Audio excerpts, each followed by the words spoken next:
Hello everyone. इस video के through सरदार पटेल से रिलेटेड जितने भी इंपॉर्टेंट क्वेश्चंस हैं उन सभी को कवर करेंगे। Starting with our first question, when did National Unity Day was started to be celebrated in India? Bharat में राष्ट्रीय एकता दिवस कब मनाना प्रारंभ किया गया? राष्ट्रीय एकता दिवस को मनाना शुरू किया था 2014 से to celebrate the birth anniversary of Sardar Patel. Sardar Vallabhbhai Patel की बर्थ एनिवर्सरी मनानी स्टार्ट की थी 2014 से। एंड इनका जो बर्थ है वो हुआ था 31 अक्टूबर 1875 इन गुजरात। और सरदार पटेल की बर्थ एनिवर्सरी को एकता दिवस के रूप में इसलिए मनाया जाता है क्योंकि सरदार पटेल ने इंडियन यूनिफिकेशन में एक इम्पॉर्टेंट रोल निभाया था। यूनिफिकेशन ऑफ इंडिया, इन्हें father of unification of India भी कहा जाता है। एंड एक और नाम है इनका Bismarck of India, Bismarck of India. Bismarck थे जर्मन यूनिफिकेशन में इनका रोल था, German unification.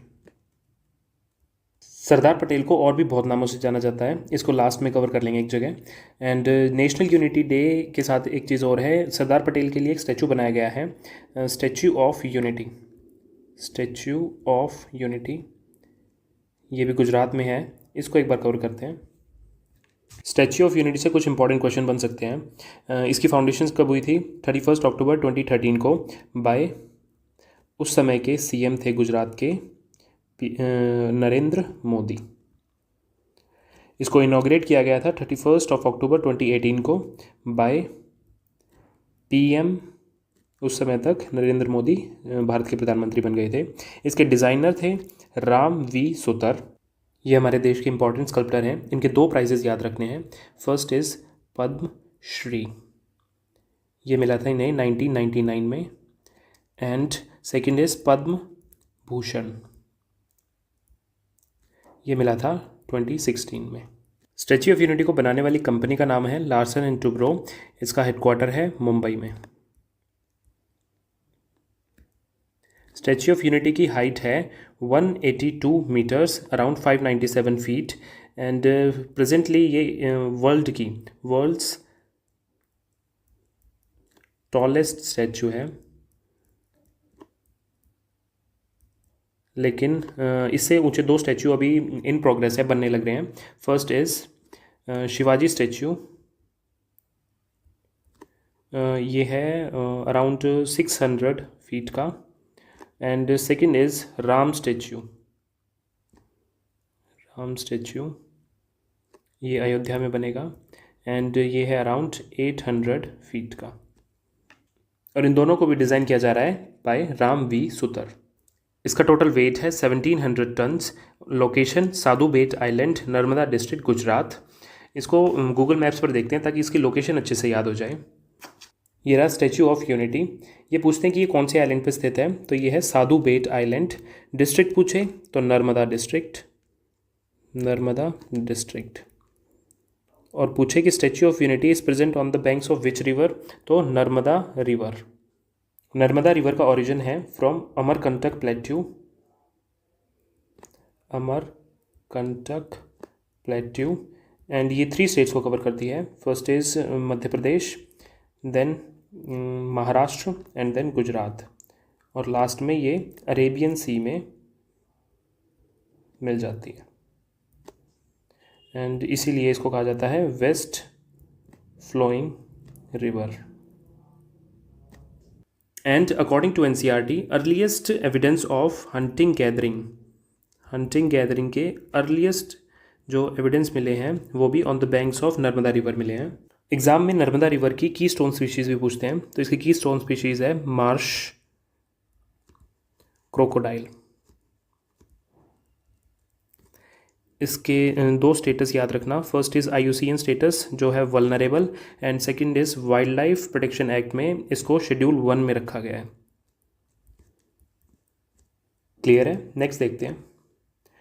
Who gave the title of Sardar to Vallabhbhai Patel? Vallabh भाई पटेल को सरदार की उपाधि किसने दी?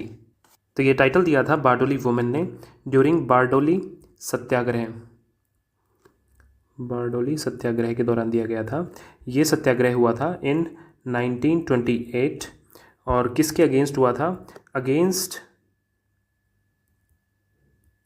Raising of tax, by British government. Next देखते हैं, in which year Sardar Patel started his political association with Mahatma Gandhi. किस वर्ष सरदार पटेल ने महात्मा गांधी के साथ अपना राजनीतिक जुड़ाव शुरू किया। पटेल और गांधी जी की मुलाकात हुई थी 1917 में इन गोधरा। उस समय गोधरा में गुजरात सभा थी, ये गुजरात सभा का सेशन हो रहा था। गुजरात सभा का ईयर पूछते हैं, एस्टेब्लिशमेंट ईयर, तो ये है 1884 में, और बाद में इसको मर्ज कर दिया गया था इंडियन नेशनल कांग्रेस में इन 1920। गुजरात सभा को इस नाम से भी जाना जाता है, Gujarati arm of Indian national Congress. तो क्लियर है, 1917 से सरदार पटेल का पॉलिटिकल कैरियर शुरू हो गया था। नेक्स्ट देखते हैं, Who was the first Indian to be elected as Speaker of Central Legislative Assembly in 1925? 1925 में केंद्रीय विधानसभा के अध्यक्ष के रूप में चुने जाने वाले पहले भारतीय कौन थे? तो ये थे विट्ठल भाई पटेल। ये एल्डर ब्रदर थे वल्लभ भाई पटेल के।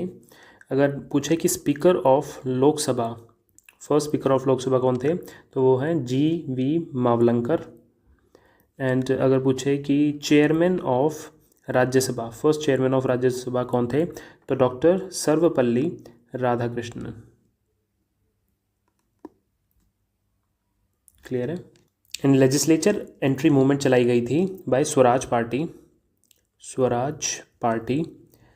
इसका गठन हुआ था इन 1923 बाय C.R. Das and Motilal Nehru.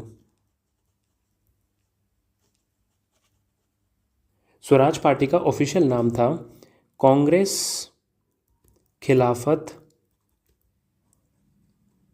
Swaraj party. Clear है। नेक्स्ट देखते हैं, बारडोली मूवमेंट वो started in 1928 against which of the following. Bardoli आंदोलन निम्न में से किसके विरुद्ध 1928 में शुरू किया गया था? तो उस समय ब्रिटिश गवर्नमेंट ने टैक्सेस इंक्रीज कर दिए थे, तो उसके विरोध बारडोली मूवमेंट शुरू किया गया था। क्लियर है। बारडोली मूवमेंट, बारडोली से रिलेटेड दो वर्ड हैं, एक है कालीपराज एंड सेकेंड इज उजली पराज। कालीपराज वर्ड यूज होता था लोअर कास्ट के लिए एंड उजाली पराज यूज होता था अपर कास्ट के लिए। यहाँ पर इनका थोड़ा डार्क कलर थे, इसलिए काली यूज़ होता था वर्ड, और यहाँ पर वाइट कलर था। क्लियर है। नेक्स्ट देखते हैं, who raised the slogan I know only one culture and that is agriculture. किसने नारा लगाया मैं केवल एक ही संस्कृति को जानता हूँ और वह है कृषि। तो ये स्लोगन था सरदार वल्लभ भाई पटेल का।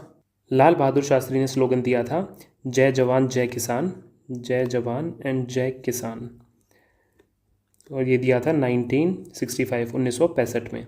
दादा भाई नारोजी का नाम याद रखा जाता है फॉर ड्रेन थ्योरी।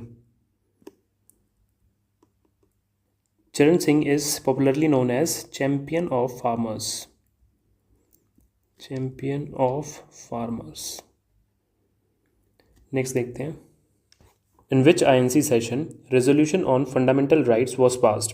कांग्रेस के किस अधिवेशन में मौलिक अधिकारों पर प्रस्ताव पारित किया गया? तो वी नो कि 1931 का जो कराची सेशन था 1931, इसमें फंडामेंटल राइट्स पर रेजोल्यूशन पास हुआ।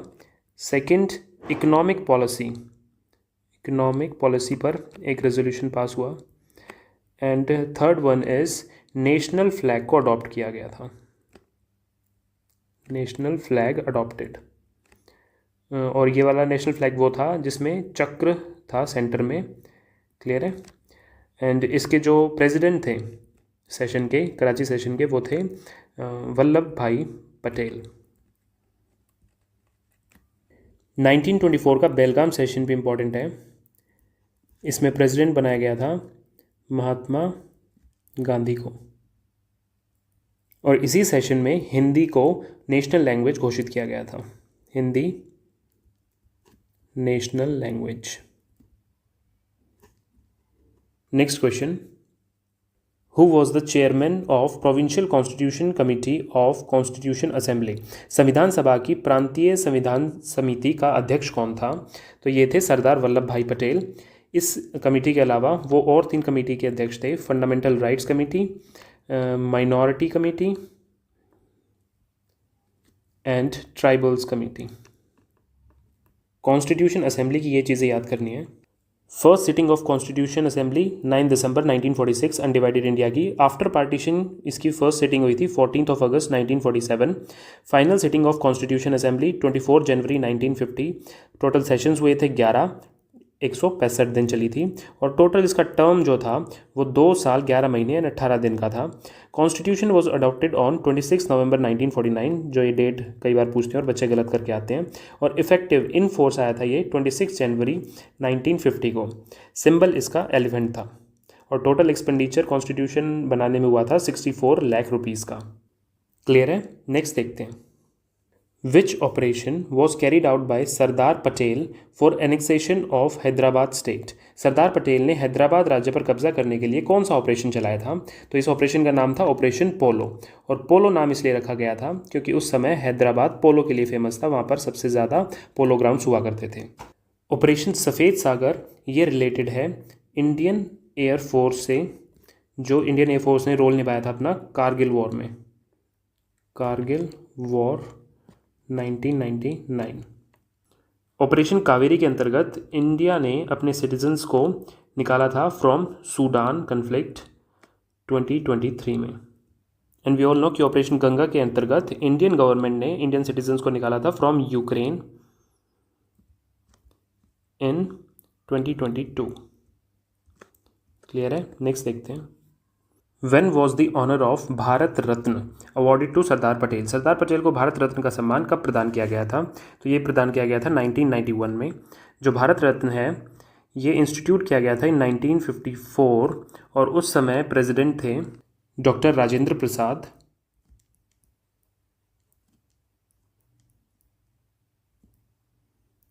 इनके द्वारा ये स्टार्ट किया गया था और स्टार्टिंग में ये मिला था डॉक्टर सर्वपल्ली राधाकृष्णन को, Radhakrishnan, CV Raman and C Rajagopalachari. ये इसके इनिशियल 3 रेसिपिएंट थे।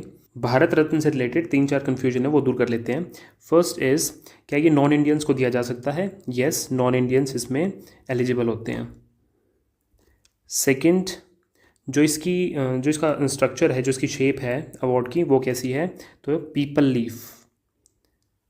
लीफ है जिसके ऊपर देवनागरी स्क्रिप्ट में भारत रत्न लिखा हुआ है। थर्ड इज़, क्या इस अवार्ड में मॉनेटरी ग्रांट होती है? तो नहीं, no monetary grant. And Bharat Ratna के रेसिपिएंट अपने नाम के आगे भारत रत्न नहीं लिख सकते बिकॉज ऑफ आर्टिकल 18(1). हाँ, वो ये लिख सकते हैं recipient of Bharat Ratna. And last is, क्या ये मरणोपरांत दिया जा सकता है? तो यस, दिया जा सकता है।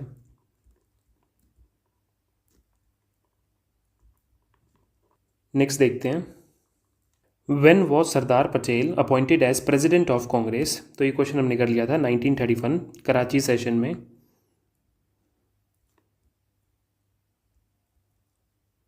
1929 में जवाहरलाल नेहरू थे प्रेसिडेंट।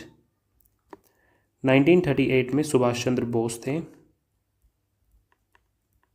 एंड 1939 में उन्होंने INC से इस्तीफ़ा दे दिया था, रिज़ाइन कर दिया था। 1928 में जवाहरलाल नेहरू के पिताजी मोतीलाल नेहरू ये INC के प्रेसिडेंट थे और ये था कैलकाटा सेशन। एंड इसी सेशन में नेहरू रिपोर्ट रखी गई थी, Nehru report as an answer to Simon commission. Simon commission जो आया था 1927 में, उसके एज एन आंसर ये रिपोर्ट रखी गई थी। क्लियर है? नेक्स्ट देखते हैं। Who was the first home minister of India? Bharat के पहले गृह मंत्री कौन थे? तो ये थे वल्लभ भाई पटेल। इसके अलावा ये first deputy PM of India भी बने थे, deputy prime minister of India. और इसके अलावा वो कमेटी के अध्यक्ष थे, तो वो बता ही दिया था। कमेटी कौन कौन सी थी? Provincial constitution committee, second is fundamental rights committee, then minorities committee and tribals committee. Clear है? नेक्स्ट देखते हैं। सिविल सेवकों को भारत का स्टील फ्रेम किसने कहा? तो ये कहा था वल्लभ भाई पटेल ने। इसके अलावा फर्स्ट सिविल सर्विसेज डे कब मनाया गया था? तो ये मनाया गया था 21 अप्रैल 2006 को विज्ञान भवन दिल्ली में। Next question, JVP committee was established in which year? JVP समिति की स्थापना की गई in 1948 by Congress government. Congress government ने इसकी स्थापना की थी और इसके मेंबर्स थे जैसे जवाहरलाल नेहरू एंड वल्लभ भाई पटेल एंड पट्टाभी सीतारामैया। और JVP कमेटी का ऑब्जेक्टिव था to evaluate Dhar report on the reorganization of states on linguistic basis, यानी लैंग्वेज बेसिस पे इंडियन स्टेट्स को रीऑर्गेनाइज करना, इस चीज़ पर यह कमेटी बनाई गई थी बाय कांग्रेस गवर्नमेंट इन 1948 और ये इसके 3 मेंबर थे। Sardar Patel successfully merged 562 princely states with India. Among these, Dash was the first to join and Dash was the last to join Indian Union. सरदार पटेल ने 562 रियासतों का सफलतापूर्वक भारत में विलय कराया। इन राज्यों में डैश शामिल होने वाले पहले राज्य थे और डैश भारतीय संघ में शामिल होने वाले अंतिम राज्य थे। तो फर्स्ट बताना और लास्ट बताना है जो इंडियन यूनियन में शामिल हुआ था, तो ये है भावनगर एंड हैदराबाद। नेक्स्ट देखते हैं। नाउ लास्ट में सरदार पटेल से रिलेटेड इंपॉर्टेंट फैक्ट्स देख लेते हैं। इंपॉर्टेंट डेट्स में खेड़ा सत्याग्रह हुआ था 1918 में। साराबंदी मूवमेंट यानी नो टैक्स मूवमेंट हुई थी 1922 में। पटेल जी की जो मृत्यु हुई थी वो हुई थी 1950 में due to heart attack. Bharat Ratna मिला था इन्हें 1991 में। Sardar Patel was also known as Sardar, Bardoli women's ने इनको ये नाम दिया था। Then patron saint of India, civil servant. Then iron man of India, Bharat के लौह पुरुष। And Bismarck of India, Bismarck कौन थे? जर्मन यूनिफिकेशन के लिए रिस्पॉन्सिबल थे, तो इंडियन यूनिफिकेशन के लिए रिस्पॉन्सिबल पटेल जी को भी बिस्मार्क के नाम से जाना जाता है। पटेल जी कुछ इंपॉर्टेंट पोस्ट पर भी रहे थे। इन्हें INC का, इंडियन नेशनल कांग्रेस का प्रेसिडेंट बनाया गया था 1931 कराची सेशन में, और ये चेयरमैन थे प्रोविंशियल कॉन्स्टिट्यूशन कमेटी के and committees on fundamental rights, minorities और ट्राइबल्स। और ये बने थे first home minister of India after its independence and first deputy prime minister of India. Sardar Patel से रिलेटेड 2 इंपॉर्टेंट स्टेटमेंट्स याद रखनी है। एक तो उन्होंने हैदराबाद को लेकर कहा था, an independent Hyderabad is an ulcer in the heart of India which needs to be removed surgically. And second statement थी, I know only one culture that is agriculture. ये हमने क्वेश्चन में भी कवर कर लिया था। So with this I hope कि सरदार पटेल से रिलेटेड हमने सारी चीज़ें कवर कर ली हैं। See you in the next lecture. Thank you.